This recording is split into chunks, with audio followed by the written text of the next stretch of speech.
didn't really catch on. I think today it could be a big property the way something like Last of Us or I don't know. If not it was Game of well Thrones, cast, maybe, but... I'd want non-famous actors to play the parts. Oh, yes, I agree. Yeah, I don't want to see Zendaya. I don't want Zendaya or Tom Holland in this fucking show. I like Pedro Pascal too, but the media is so saturated with those three actors in particular that when I see them in a movie, I'm like, maybe in a few years when I'm not as exhausted with Pedro Pascal being on my TV continuously. He's the new Fantastic Four, Mr. Fantastic. He's in everything. He's just trying to capitalize while he can. I don't blame him. He cashed them checks, but I ain't going to watch. What else is he in other than Last of Us? I would need to bring up a list, but it's dozens and dozens of things since Game of Thrones. Okay. He's done lots and lots of movies. Has he been in the Marvel universe for a while or something like that? No, he's brand new. So the Fantastic Four, you may not know, is one of the OGs of like Marvel comics. They're one of the earliest and most popular properties from the old era, but they've completely dropped the ball every time they've tried to integrate them into the new Marvel thing, or the Sony. I don't remember if it was Sony or Fox who had the rights for a while. They've done this twice before, and both times it was really bad. And so this is their third at bat on making the Fantastic Four a thing, and it looks like they'll probably do it this time. But I saw that one in theaters in like the early 2000s, and it was trash. I didn't like any of them. As the thing, Michael. Michael Chiklis. Yeah, I think that must have been the one. Bad. Yeah, and then later on, there was the one that had like Kate Mara as the Invisible Woman, and the title was Fan Four Stick. So they turned the 4 into the A, trying to be like cool about it, and it Four Stick. Ugh. Yeah. And I also didn't like how the stretchy guy outranked the clear coolest guy of the group, which is the fire guy. Like that's objectively. I think the stretchy guy is the smartest person in the world. Then he would know the fire guy should be in charge. At least in title, he can be a behind the scenes vizier who makes the real decisions. But yeah, I remember watching it as a kid and being like, "This is so fucking gay. Why is the stretchy guy getting respect?" So that was the Human Flame. That was Chris Evans, who later became Captain America. And big trade up in the Marvel universe. Big trade up. And then in the second one, I think you had a black flame guy. I think they made him black, which was weird. And then I remember Kate Mara's in it, and they did a bunch of reshoots, so they stick a wig on her, and the wig don't match. And you can see it. It's like, that's a wig. And the scene cuts back and forth, and it's like, wig, no wig, wig, no wig. Every time they go A, B. Kate Mara the pretty girl from the House of Cards. Kevin Spacey House of Cards? Okay, yeah. She's been in a bunch of stuff. She was in, I like her in that Marky Mark movie. He's like a sniper or something like that. That's a pretty good movie. I think it's just called Sniper, Shooter? Isn't it? Oh, Shooter. You're right. I think. Yeah, almost weird to me she's not a bigger star because I think she acts well, and I don't know. She's pretty. Like the prettiest girl on earth. Yeah, she's very hot lately. She's definitely your body style. She's like thin and live. And alive, yes. And alive. That's all. That's also alive. Like. Optional. I know what you said, but I thought it was funny. Alive. Kinky. I'm trying to remember what was Shooter was about. He was supposed to scope out potential assassination spots that an enemy might do and tell them if it was possible or not, because if he couldn't do it, no one on Earth could. Yep. Is that right? Okay. Yep. I thought that was a sick while movie. He's in position, they actually kill the president or whoever, and they have him this perfect frame job because they've been photographing him as he scouted out every possible location, as he at the range practicing to see if a shot could be made a certain way. They have all that evidence against him, and then he goes rogue, and it's just running around being just impossible badass sniper man. He kills like 20 Navy SEALs at that farmhouse at the end. Where it's like he's not that quick. They know where he is after a few shots. The best part is at the end or toward the end, the bad guys are trying to negotiate. They're like, "Look, maybe we got off on the wrong foot here." he's like, "You killed my dog." Not in my world. I already missed 9/11. This is my chance to make up for it. The Accountant has a scene like that. Have you guys seen The Accountant? Yeah, no. Yeah, I've seen it. Kyle, you might like it. It's not terrible. I've heard The Accountant 2 is terrible, but I like The Accountant 1. Okay. And there's a farm scene where I guess he takes a liking to these two farmers, and then they try to kill him.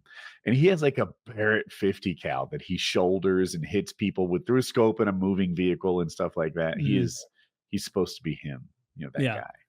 I think it's he's at the farmhouse with the nice farmhouse couple, but then an assassin is using the farmhouse couple, like threatening them to try and get to him and like coax him there and be like, hey, you guys invite him to the farmhouse. He trusts you. And then they do. And then it's like a weird little car chase, but not a long car chase, just on their property, if I recall. But like I loved how clearly smart setup. I need to lay out the setup because the farmers are going under until Ben Affleck convinces them to lie about a home office deduction. That's going to keep them above water.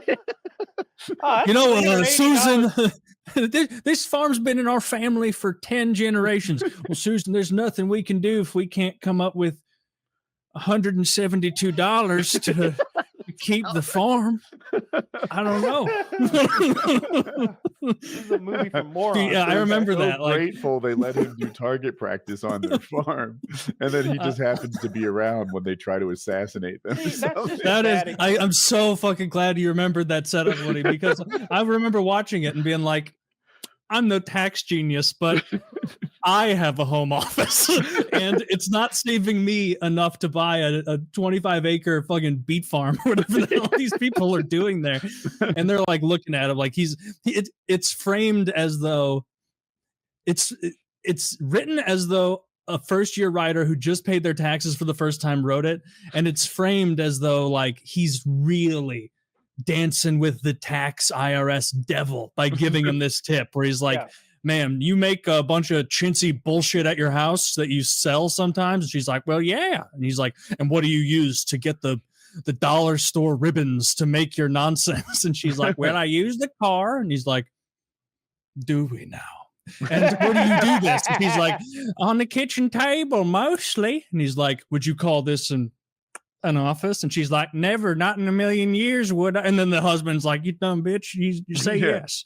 And then they're like arguing over the square footage. House is the kitchen, and she's like, maybe 15%. And he goes, maybe 25%. What was the tax rate that they were paying on every square foot of their farmhouse? I can't make sense of it. This is just the laziest. The problem is like there is an answer for like he could have there's a lot of like government grants, state, federal for farmers. Like if you know what you're doing, if you have a good representative, you can go and apply for those things, and all of a sudden they'll pick up 75% of a huge cost. Like if you need a well. It's like for some reason there are federal grants to help you drill your well, and it's a really good deal. Like you're dumb not to. Well, I didn't need a well, but they're giving them away down at the well place. It's farmers are socialists who hate socialism. Yeah. Well, I mean, they do feed us all.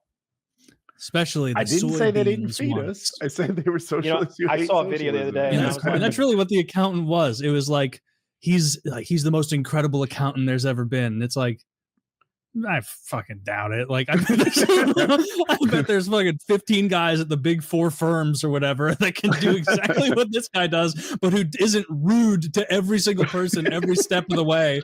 When Katie Mara or whatever is like, hey, do you want to have lunch and discuss findings? And he's like, no, I don't like you. Okay, well, that's what I liked about him. He says what I want to.